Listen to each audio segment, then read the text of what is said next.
கல்வியை தந்த வள்ளலார் எனும் தலைப்பில் உரையாற்ற வந்துள்ளேன். மரணமடையாமல் வாழும் வாழ்க்கை பற்றி கற்றுக்கொள்ளும் கல்விக்கு சாவா கல்வி என்று பெயர். அன்பர்களே, உலகில் உள்ள அனைத்தையும் அறிந்து கொள்ள ஆரம்ப கல்வி முதல் பல்கலைக்கழகம் வரை கல்விசாலைகள் உள்ளன.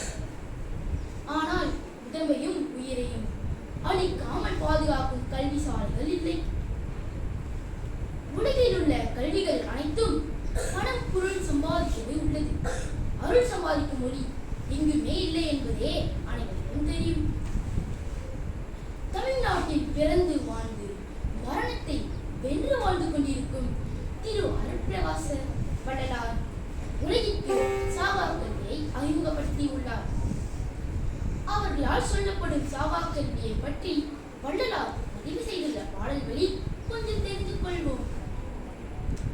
சாகாத கல்வி தரமறிதல் வேண்டும் என்றும், வேகாத கால் உணர்தல் வேண்டும், உடன் சாகாத தலை அறிதல் வேண்டும், தனியொருளாம் உண்மைநிலை அறிதல் வேண்டும் நிலைத்து.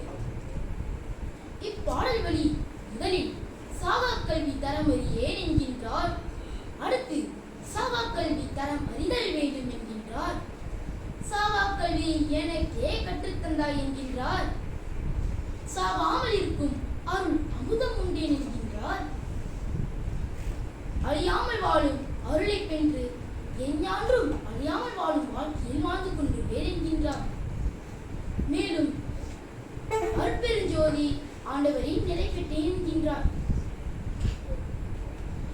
சாவா கல்வியை கற்க முக்கியமான 3 வழிகளை கூறுகின்றார் வள்ளலார்.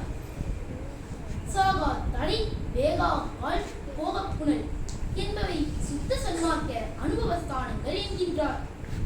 இதை 3ம் கண்டத்திற்கு மேல் உள்ளது, அதாவது மனிதனின் தலைப்பாகத்தில் உள்ளது. அதை தெரிந்து கொள்வதுதான் சாகா கல்வி என்பதாகும். இவை 3ம் ஞான யோகம் என்னும் 15வது அனுபவ காட்சியின் அனுபவ நிலைகளை தெரிந்து கொள்ளும் பொழுது வெட்ட வெளிச்சமாக தெரியும் என்று கூறுகின்றார் வள்ளலார். இத்துடன் என் உரையை முடித்துக் கொள்கிறேன். நன்றி, வணக்கம்.